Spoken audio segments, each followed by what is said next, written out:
home. It's great to have you guys back, and wonderful to have you guys back for the summer. Get you caught up a little bit. We've been in a series simply called Signs, and we're looking through the Gospel of John at 7 miraculous events. John walks through, and he writes 7 miracles that happened in the life of Jesus. I don't know why he chose 7, but he chose 7. At the end of his Gospel, he tells everybody that there were so many that we could have filled volumes upon volumes of the miracles he did, but he chose 7. These 7 miracles would be signs to us so that we may believe and we may have life. So he's chosen these. Now, John does something very interesting in the other gospel writers. Instead of using the word miracle or the word wonders, he simply uses the word signs. And I think we probably all understand why is signs help us know where we're going, and a sign points to something beyond itself, right? And so that's exactly what John is doing. He's not just telling us these miracles just to teach us a story, not just so we can read it or learn about it, but that we can grow from it. You see, a sign helps us understand what's coming in front of us, right?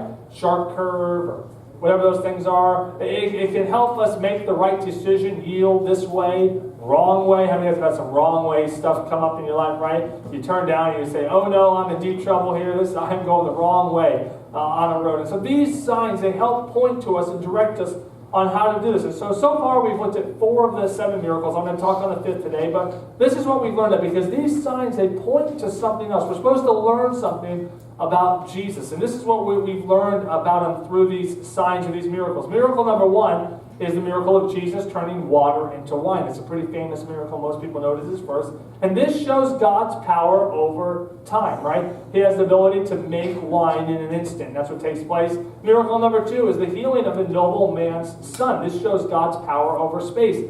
Jesus simply speaks the word of healing, and 20 miles away from that in Capernaum, instantaneous healing is taking place at this time. And then we see the invalid man at the pool of Bethesda, and this shows God's power over sickness and disease. He speaks to this man, and he is healed. Last week we heard a message on Jesus feeding the 5,000. This shows God's power over the common and the natural. He cares even about things like us being hungry in a crowd like this. Today we're going to look at probably one of the most famous of all the miracles in the Bible. As a matter of fact, even most people who don't really know Jesus or don't know the Bible have probably heard this story. It's a story found in John chapter 6, and I invite you to turn there. It's a story of Jesus walking on water. And so we probably know this, and we're going to dive into this thing. And this is Jesus' power over nature. How many of you guys know that Jesus created the laws of nature, right? So he holds authority over those laws and those rules. So gravity is no problem for Jesus. And we see this miracle where he walks on water. I'd like to title this message, The Perfect Storm. And I'm not going to be talking about George Clooney and Mark Wahlberg. I'm sorry, but we won't get there in this message. But how many know sometimes you can be in a storm and be in the perfect place? And that's what we're going to be talking about. First, before I dive in here, I've really got to give you some context of this miracle, because so often this story is simply told independent. And it's just a story of Jesus walking on the water, and there's all these little takeaways and some things you can learn from this. But if you don't understand the whole context of this, you can miss the greater purpose of this miracle. And so for us to do that, what we have to do is we really have to comprehend John chapter 6, the whole chapter in its entirety, because what's really taking place here is the chapter starts with the miracle that we looked at last week, Jesus feeding the 5,000. That starts John chapter 6. And then after that, there's this miracle of Jesus walking on water. After that, Jesus goes across the Sea of Galilee, and he actually teaches, or he gives a discourse on what the miracle of him breaking bread and feeding the 5,000 really meant. So all of these events, they transpire over a 2-day and a 1-night event. One day, Jesus breaks the bread. He feeds 5,000, right? He feeds them all. Then they take a ship ride across the Sea of Galilee, about 7-8 miles overnight. And then the next day, he teaches all of these followers what really happened on the other side of the Sea of Galilee. Does that make sense? If you disconnect any of these things, you can miss the greater purpose of what's taking place. So we have to understand they fall right in sequence, and they're all meant to teach one another. So the miracle of Jesus walking on water is really sandwiched in between these two things, and this is how it takes place. We remember the story. Jesus comes and he takes the bread and the two fish, right, from the little boy. Wait a minute, he doesn't take it, like steal it from him. The little boy gives it to him, and then he takes it and he breaks the bread, and he tells all the disciples to go and pass out until they run out. And you guys know the story. They take the baskets and the fish, and they keep on passing it and passing and passing and passing it until all of a sudden everyone they're stuffed. They can't eat another thing. They're so full. And that's how I'm hoping to get today at Father's Day. I think they're doing a little barbecue for us today, so I'm looking forward to that. And we get to this place, and so he breaks it so they all had enough to eat. And then Jesus tells his disciples, go and collect all the bread that's left over and pack it up. And how many baskets did they have left? 12, right? So I had this like picture in my mind of like the 12 disciples walking in like one straight line, each with like their basket, you know? They got their leftovers. Some of you guys love some leftovers, right? Some leftovers are better the second time than the first time. That's when you know the food's really good. So they got their leftovers, they're walking, they each got their basket, and that's really where we pick up the story. So John chapter 6, I'm just going to read it here to you. Just stick along with me, and then I'm going to teach on it. Starts in verse 12. It says this, when they had all had enough to eat, he said to his disciples, gather the pieces that are left over, let nothing be wasted. So they gathered them and filled 12 baskets with the pieces of the 5 barley loaves left over by those who had eaten. After the people saw the sign Jesus performed, they began to say, surely this is the prophet who has come into the world. Jesus, knowing that they intended to come and make him king by force, withdrew again to a mountain by himself. So the people here, they see this miracle of feeding the 5,000. They say, hey, this guy's pretty special. Remember, these are Jewish people. They're very discontent with the Roman government. They say, look at what he can do. Let's take this guy down to Jerusalem or to Rome. We're going to make him our king. Jesus realizes their intentions are to make them an earthly king. He has no desire to be an earthly king. He's a heavenly king. He's the king above all kings, right? And so he gets away from the masses and the crowds because they have different intentions for his life than he has for his life or his father has for his life, right? So that's what's painting the picture here. So it says this, when evening came, his disciples went down to the lake. When they got into a boat and set across the lake for Capernaum, by now it was dark and Jesus had not yet joined them. A strong wind was blowing and the waters grew rough. We know the Sea of Galilee. The Sea of Galilee sits about 600 feet below sea level. So storms come and go out of there. If you've ever been there, sometimes say, how do these storms come in that just scare everybody? There are these huge things. It's a large sea, but it's not like an ocean. It's not like a great lake where you can't see the other side. You can see all around it. It's because of its elevation so low, and the wind tunnels come right down through there and stir the water up. And so the waters grew up. When they had rowed about 3 or 4 miles, going across the Sea of Galilee is somewhere around 7 to 8 miles across. So they were about halfway across the Sea of Galilee at this point. They saw Jesus approaching the boat, walking on the water, and they were what? They were frightened. But he said to them, it is I. Do not be afraid.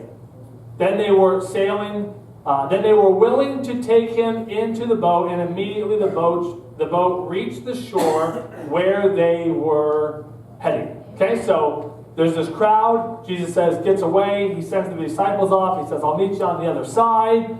They don't know how that's going to happen. And all of a sudden, they're out in the middle of the sea. And all of a sudden, Jesus comes up, and then they get to the other side of the sea. So you might be asking me, what's missing here? What's missing from this story? Help me out.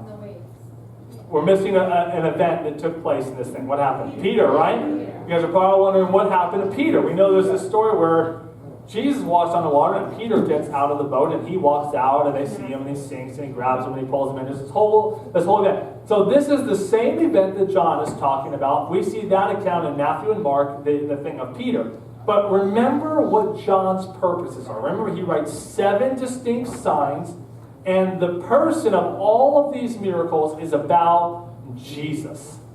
So he's making it really clear. Peter, he's great. We love Peter. We got lots of great stories about Peter. And in probably 9 out of 10 sermons I've ever heard on Jesus walking on water end up actually more about Peter than they do about Jesus. And so John just helps us out with this whole thing. He says, let's remember who the main character in this story is. It's Jesus, right? And so he just keeps on helping us understand this. As a matter of fact, in the Gospel of John, John never even records Jesus' mother Mary by name. He just refers to her as the mother of our Lord. So he just, not because he doesn't like Peter, not because he doesn't like Mary. Remember, he's actually called to be the son of Mary. So there's a close relationship between the two. But because John's gospel is so that we would believe, 98 times through this gospel, we're told to believe, and we're to believe in Jesus so that we have life. So John's just keeping it very simple for us, okay? Let's pick up the rest of this, and then we'll dive into it. Verse 22. The next day, so we had the feeding of the 5,000. Overnight, they crossed the Sea of Galilee. Jesus showed up in the middle of the lake. And what happened? Then on the next day, the crowd that had stayed on the opposite shore of the lake realized that only one boat had been there, and that Jesus had not entered in it with the disciples, but they had gone away alone. Then some boats from Tiberias landed near the place where the people had eaten the bread after the Lord had given thanks. Once the crowd realized that neither Jesus nor his disciples were there, they got into the boat and went to Capernaum in search of Jesus. So this crowd has got an agenda for Jesus, right? He's a prophet. We're going to make him a king. And let's see what happens here. They're trying to do the math about the boats. It's not all making sense to them, but we'll get to that here in a few minutes, okay? So when you start to hear this, we dive into this. Now, how many of you guys know in life we're told that we should be certain of, well, how many things? 2 things, right? What are they? Death and taxes, right? We're to be certain. There's just certain 2 things, death and taxes. Well, what have I told you? In this story, we have 3 more certainties. 3 more things that we can be certain of, and we're going to just dive through them. We're going to walk through them, and I pray the Lord will speak to us in the midst of this. Okay, the first thing is the certainty of storms. And we all kind of say, oh. The certainty of storms, right? Can we all agree that there's some storms that we would rather not go through, that we've had to go through in our life? Or maybe today you're right in the middle of a storm, and you're saying, why am I in the middle of a storm? Well, I can tell you there's a certainty in life that there will be storms. Whether they might be physical, emotional health, finances, relationships, our walk with God. It's important to understand that as Christians in our life, they will still be full of storms. If when you got saved or someone introduced you to the person of Jesus, they said all of your problems are going to go away, they presented you with a false gospel. Yes. It's not true. Listen to what Jesus himself says in John chapter 16. He says this, in your life you will have trouble. You will. As a matter of fact, we're actually as Christians called to have more trouble. That we'll have persecution against us and trouble, right? So this is the reality of this thing. So we will have storms in our life. James, the brother of Jesus, this is what he says.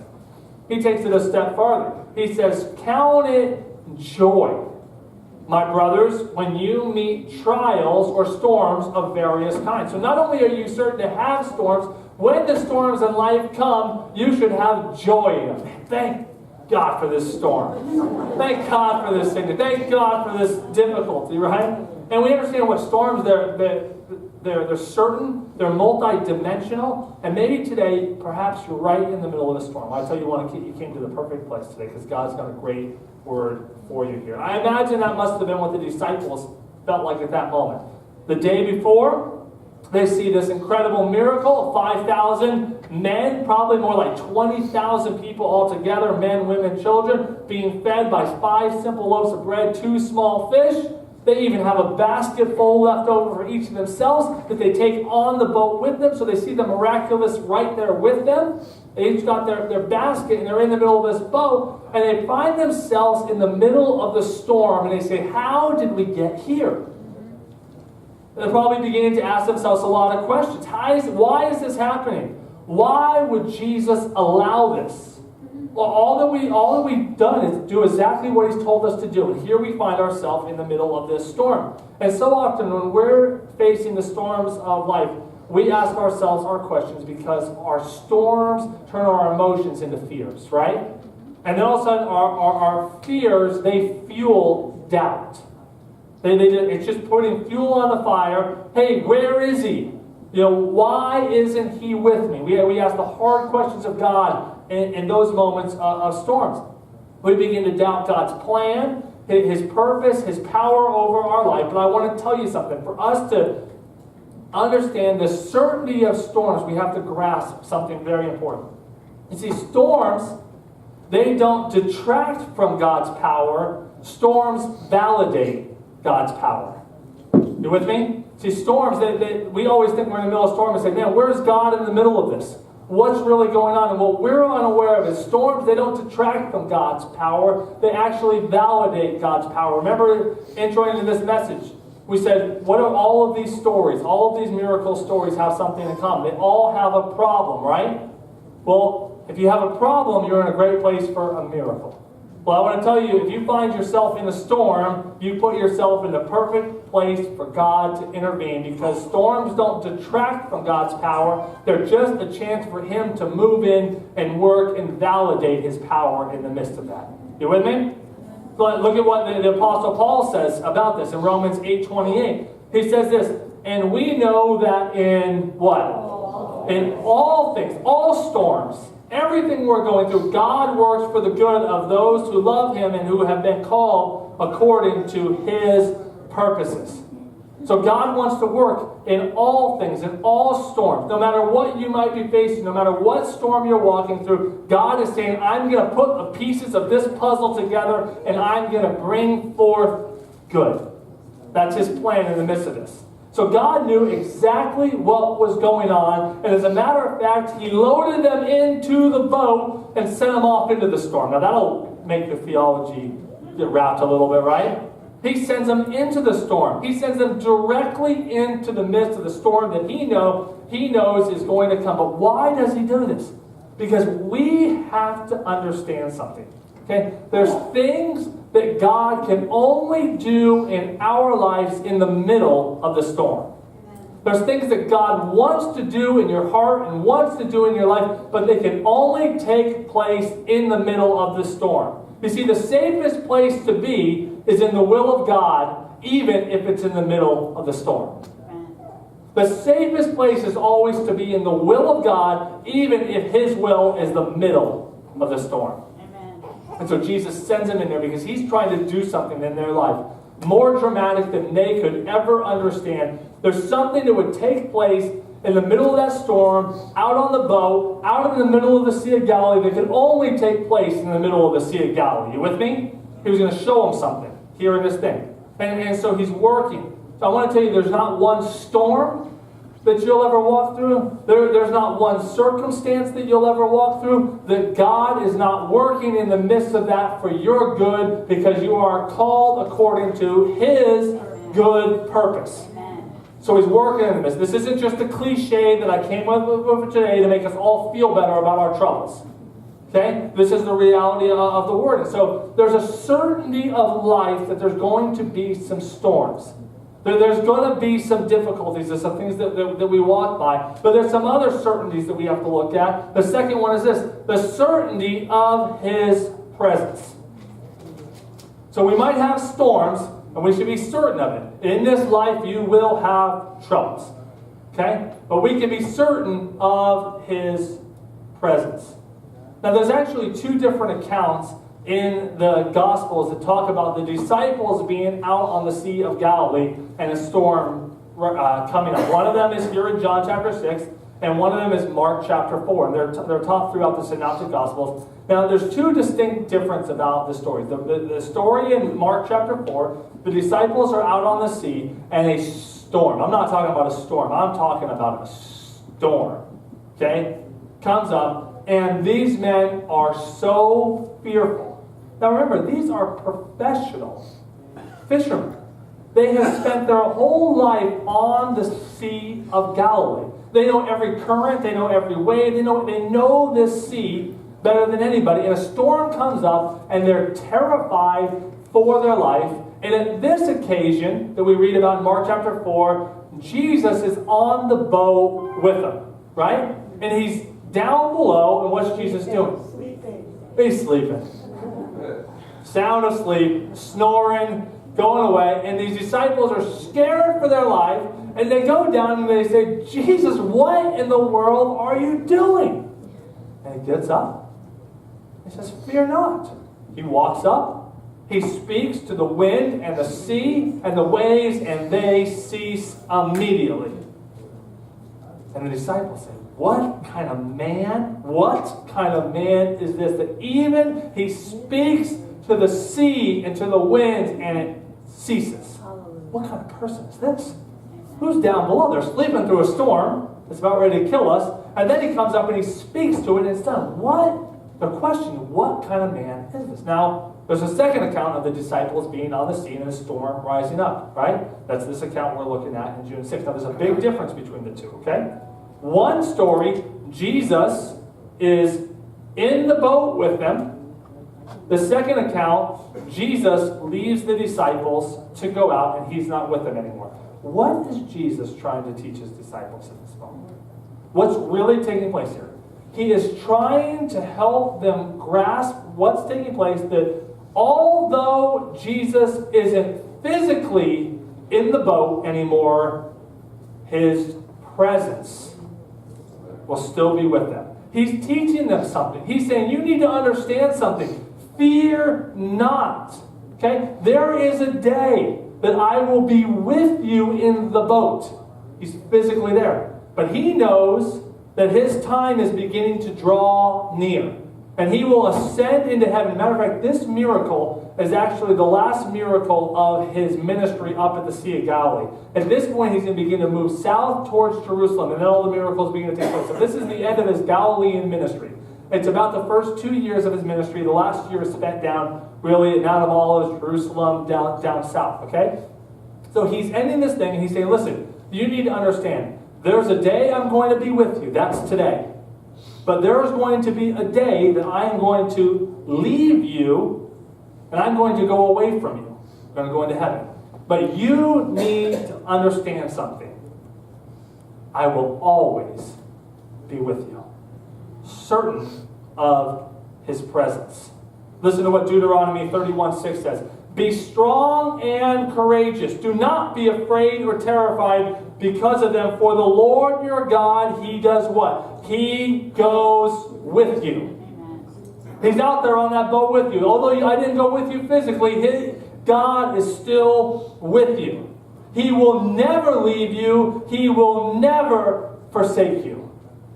So though his physical presence isn't in the boat on the second occasion, his presence is still with him. He's teaching a lesson. You all with me so far? Right? And so this is what we need to know. There's a certainty of storms in our life. Whether we like them or don't like them, there's a storm